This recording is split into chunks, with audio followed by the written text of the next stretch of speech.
जय हिंद एवरीवन। अगर आप पूरे भारत में किसी भी राज्य से हो, आप तैयारी कर रहे हो टी आर्मी भर्ती की, आपका सपना है टी आर्मी में जाने का, तो प्यारे दोस्तों आज की वीडियो आपके लिए रहने वाली है। आज हम बात करने वाले हैं टी आर्मी भर्ती को लेके। तो जैसे कि आप सभी को पता है टी ए की जो भर्ती है वो स्टार्ट हो चुकी है, पर यहाँ पे जो स्टार्ट हुई है भर्ती, वो किन की भर्ती स्टार्ट हुई है उसकी भी जानकारी आपको मैं दे चुका हूँ, पहले से वीडियो के माध्यम से आपको बता चुका हूँ। तो आज की वीडियो में हम डिस्कस करने वाले तो टी आर्मी भर्ती को लेके एक नोटिस जो है वायरल है। पहले तो हम आपको एक दूसरी इन्फॉर्मेशन दे रहे हैं, उसके बारे में थोड़ा ध्यान से समझना भाई, ठीक है। कुछ मैंने आपको एक बात पूछी थी कि टी आर्मी में इस बार जो एग्ज़ाम को लेके बातें चल रही है, और ये हो सकता है कि सच में हो जाए, ठीक है। उससे पहले भी आपको मैंने एक चीज़ें बताई है कि फ्री में तैयारी के लिए और फ्री में फिजिकल के लिए टिप्स के लिए, वो सारी चीज़ें मैंने आपको बताई थी कि मैंने जो है कैसे तैयारी करी है, कैसे मैंने टी आर्मी में कैसे सिलेक्शन लिया है। टी आर्मी में अगर आप भी सिलेक्शन लेना चाहते हो तो क्या आपकी स्ट्रेटजी होनी चाहिए, वो मैं आपको बता चुका हूँ। फिजिकल के लिए भाई वो मैं आपको बता चुका हूँ कि मैंने इतने सारे फिजिकल जो है से निकाले हैं, ठीक है। और अगर आप भी ऐसे टी ए के भी फिजिकल निकालना चाह रहे हो, आपका भी सपना है टी ए में जाने का, तो रनिंग के लिए किस स्ट्रेटजी आपको फॉलो करनी है। मैंने बिना तैयारी मतलब बहुत ही कम दिनों में तैयारी के बिना, जिसमें कि पैर में इंजरी के होने से भी फिर भी मैंने फिजिकल क्वालिफाई किया। तो आप भी अगर चाहते हैं कि मैं भी फिजिकल क्वालिफाई करूँ, तो ये जो टिप्स आपके लिए ले आने वाले ना इस चैनल पर, जो भी टिप्स देने वाला हूँ ना, सारी की सारी जेन्युइन टिप्स रहेगी जो मेरी खुद की है, और जिनको आप मात्र बहुत ही कम टाइम में और एक अच्छी गाइडेंस से आप जो है ना अपनी फिजिकल को क्वालिफाई कर सकते हो। अगर आपका टाइमिंग 5 मिनट का भी है ना, 5-10 का भी आ रहा है, तब भी आप आराम से रनिंग निकाल सकते हो, ठीक है। आराम से, बहुत ही ज़्यादा आराम से, ईजिली। आगे कैसे बैठना है वो सारी अपडेट मैं आपको दूंगा कि आगे कैसे नंबर डालना होता है, ठीक है। ये सब है ना एक्सपीरियंस वाले बंदों को होता है कि कैसे नंबर आगे डालना है कैसे नहीं। जो इन चीज़ों को ज़्यादा बारीकी से समझते हैं उनको पता होता है, ठीक है। ऐसे तो ऐसे बहुत सारे भाई हो गए जिन्होंने 7-8 भर्ती निकाली होगी, मतलब भर्ती देख के आगे 7-8 बस, उनको फिर भी नहीं पता चल पाता कि आगे नंबर आता कैसे है, ठीक है। तो चलिए दोस्तों, आज की जो वीडियो है आपके लिए स्पेशली इसी चीज़ के लिए बनाई गई है।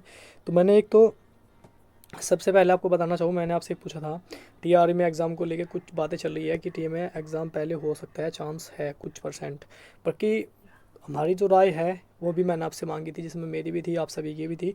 तो सबको लेके हमने बोला था कि कितना कितना है। तो यहाँ पे जो एग्ज़ाम को लेके एक आपका जो देखने को मिला है इंस्टाग्राम से जो जरिए, मतलब पोल की वजह से जो मिली है परसेंटेज, तो जो एग्ज़ाम को ज़्यादा दे रही है एग्ज़ाम वाले जो भाई है वो है 60%।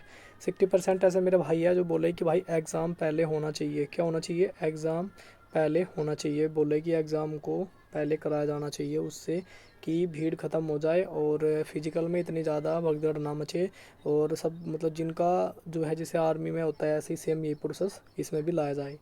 दूसरी बात, 40% जो मेरे भाई थे उनका कहना है कि इस टी आर्मी भर्ती में जो है पहले जो है वो फिजिकल ही होना चाहिए, क्योंकि फ़िज़िकल ही बेस्ट है हमारे लिए, फ़िज़िकल ही बेस्ट है। कुछ भाइयों का कहना ये है।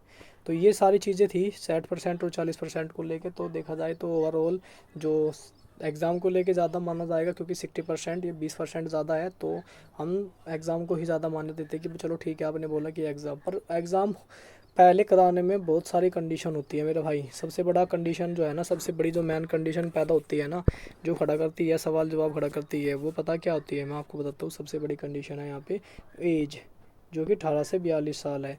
अगर ये 18 से 42 है ना, एक बात समझना आप, जब आप फिजिकल में जाते हो ना, तो फिजिकल में अगर जो कोई एक बार रनिंग मतलब फिजिकल में जाएगा ना, तो अगर जिनका टाइमिंग आ रहा होगा ना, मान लो समथिंग जिनका टाइमिंग आ रहा होगा 5 मिनट, 5.5 मिनट टाइम आ रहा, चलो जिसका, हम सीधी सी मान के चलते हैं, यहाँ से बात लेते हैं, हम उठाते हैं यहाँ पे, चलो यहाँ से देखते हैं हम, ठीक है, यहाँ से बनते हैं हम। मान लो किसी भाई अगर 100 बंदे हैं, 100 लड़के यहाँ पे हैं, ठीक है, और आपको जाना है पहले रनिंग पे, समझना बात यहाँ पे, ठीक है। अब 100 में से ऐसे कुछ लड़के हैं यहाँ पे हमारे, अब मान लो 100 में से कुछ लड़के ऐसे हैं, 100 में से कुछ लड़के ऐसे हैं, जिसमें से 50 लड़के कुछ ऐसे ही हैं जिनका रनिंग का टाइम अच्छा नहीं आ रहा, ठीक है। तो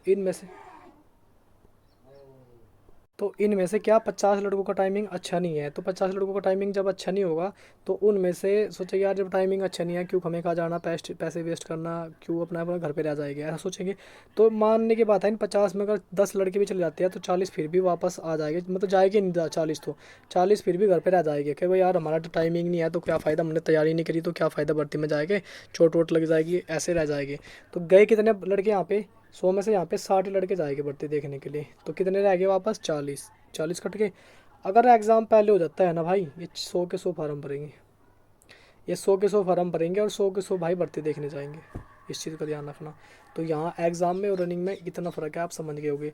तो मेरा मोटा मोटा तरीका समझाने का ये है, अगर एग्ज़ाम पहले होता है ना तो कंपटीशन बढ़ेगा, सिर्फ एग्ज़ाम में बढ़ेगा, रनिंग में तो कम हो जाएगा। ठीक है, क्योंकि जिनकी उम्र 18 से 42 साल है ना, चाहे उन पे ने पढ़ाई कब की छोड़ रखी हो, वो भी ट्राई करने की कोशिश करेंगे, सोचेंगे कि हमारा भी सिलेक्शन हो जाए, क्या पता हमारा नंबर आ जाए।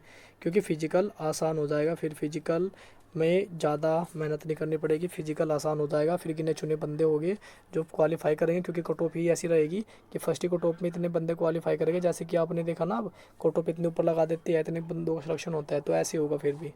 ठीक है, बस ये है कि 2-3 गुना बुला लेंगे फिजिकल के लिए, उनमें से कुछ निकल जाएंगे मेडिकल में, कुछ डॉक्यूमेंट में, कुछ अदरवाइज और भी चीज़ होती है, किसी किसी डॉक्यूमेंट में आ गया, कोई वैसे निकल गया। ठीक है, हाइट में निकल गया, चेस्ट में निकल गया।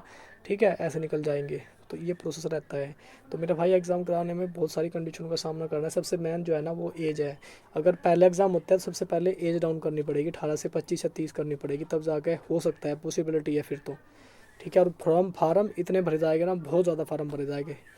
तो ये चीज़ें भी देखनी पड़ती है, तो मुश्किल लगता है यार एग्ज़ाम होना। बाकी मुझे खबर मिली थी, मैंने आपको दी, तो आज की वीडियो थी आपके लिए। और जो टिप्स वगैरह है, जो मेरी पर्सनल टिप्स है, वो भाई मैं वीडियो के जरिए आपको शेयर करूँगा। तो अगर आप जुड़ रहे हो तो दिल से जुड़ो, ये चैनल आपको वर्दी दिला के रखेगा। चलिए दोस्तों, फिर मिलता हूँ आपसे नेक्स्ट वीडियो में, तब तक के लिए जय हिंद, जय भारत।